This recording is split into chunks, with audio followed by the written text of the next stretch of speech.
Hoy nos vamos a meter de lleno en una tesis sociológica fascinante de la Universidad de Chile. Analiza el mundo de los trabajadores agrícolas de temporada, los conocidos temporeros, allá en la provincia de Curicó. La idea es entender qué los une y qué los separa en un Chile que está cambiando a toda velocidad. Y todo arranca con una pregunta. Una pregunta que, ojo, va mucho más allá del campo chileno. Cuando la economía se moderniza y el trabajo se vuelve cada vez más inestable, ¿qué pasa con la identidad de un grupo, con ese nosotros que los define? Ese es el gran misterio que esta investigación se propuso resolver. A ver, para poder entender lo que se descubrió, hay un concepto clave que tenemos que tener bien claro: la identidad colectiva. Esto no es algo fijo, no es como una etiqueta, es más bien algo que se va construyendo socialmente. Es ese sentimiento de pertenencia que une a un grupo y que, como vamos a ver, es bastante más complejo de lo que uno se imagina. Bueno, entremos en materia. Vamos a conocer a los protagonistas de esta historia y el mundo en el que se mueven. Lo primero que hay que entender es que el mundo de estos trabajadores no es para nada estático. Al contrario, está pasando por unos cambios económicos, sociales y hasta geográficos muy profundos. Y es justo esta transformación, esta modernización, la que viene a sacudir las identidades de siempre. Ok, ahora veamos más a fondo los datos que nos pintan esta nueva realidad. La tesis identifica varias fuerzas de cambio bien potentes que están redibujando por completo la vida en el campo de Curicó. Y ojo, que esto no son cosas separadas, todo está conectado. La modernización de la economía trae trabajos distintos, ¿no? Más inestables por temporada, y claro, eso cambia todo. La gente se empieza a mover diferente entre el campo y la ciudad, hasta el paisaje cambia. Es un efecto dominó que le pega directo a la vida de los trabajadores. Y esta cita de la investigación lo resume todo. Es que el contraste es brutal. Se pasó de la figura del inquilino, alguien que tenía raíces, que pertenecía a la hacienda, a la del temporero, que es una figura, mucho más nómada, que va y viene. Este desarraigo es la clave para entender todo lo que sigue. Entonces, ¿cómo se hace para estudiar algo tan difícil de agarrar como la identidad? Bueno, en vez de ir con una planilla y marcar casillas, los investigadores se sentaron a conversar. Vamos a ver cómo lo hicieron para llegar al fondo de la experiencia de los temporeros. La clave fue, básicamente, escuchar. Se armaron grupos de discusión con gente que no se conocía de nada, para que las opiniones salieran más libres, sin filtros. Pero también se hicieron entrevistas con grupos que ya se conocían, como compañeros de pega, para ver otras dinámicas. Y después de todo eso, se analizaron horas y horas de conversaciones para encontrar los patrones, esas ideas que se repetían y que revelan cómo se ven a sí mismos.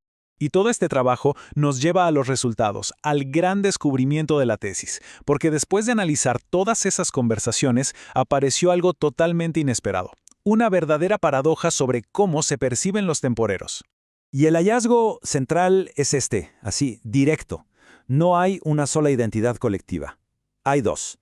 Una para el trabajo y otra completamente diferente para la vida de todos los días. Es una identidad partida en dos. Miren, este cuadro lo deja clarísimo. Por un lado, en el trabajo, la identidad es lo que llaman heterogénea, o sea, está fragmentada. Hay divisiones, desconfianza. Pero por otro lado, fuera del trabajo, en su vida social, ahí la cosa cambia. La identidad se vuelve homogénea, unificada. ¿Por qué?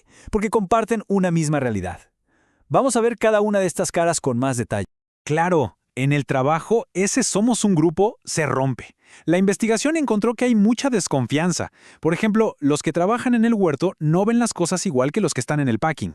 No se ponen de acuerdo ni en por qué tienen los problemas que tienen, y así, claro, es súper difícil organizarse o hacer algo juntos.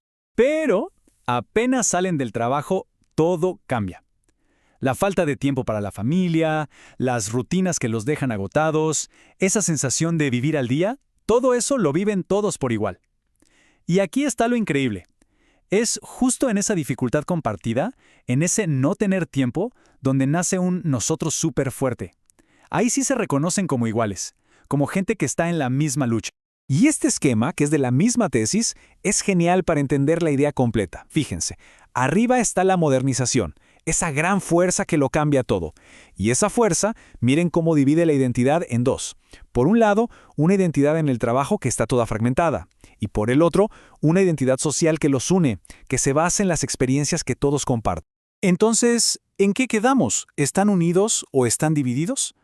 Bueno, la respuesta está en la misma paradoja que acabamos de ver. La clave de todo el asunto es esta, ¿sí? la desunión en el trabajo existe, es real, pero la unidad que encuentran en su vida de todos los días parece ser más fuerte. Esa identidad social que comparten es como la base, los cimientos desde donde, quizás, se podría construir algo colectivo a futuro, a pesar de que el trabajo sea tan inestable. Y esta frase de las conclusiones de la tesis es perfecta, lo resume todo. El hecho de verse como iguales en lo social, aunque en lo laboral todo sea confuso y dividido, es lo que les permite pensar en un proyecto común. Y cerramos con una pregunta que, la verdad, nos saca de Curicó y nos interpela a todos. La historia de los temporeros es, en el fondo, un espejo de algo que pasa en todo el mundo. En una economía que nos pide ser flexibles, eficientes, que nos pide adaptarnos todo el tiempo, ¿qué pasa con ese nosotros? ¿Dónde encontramos los lazos que nos unen cuando todo lo demás parece temporal? Es una pregunta que queda abierta y queda mucho para pensar.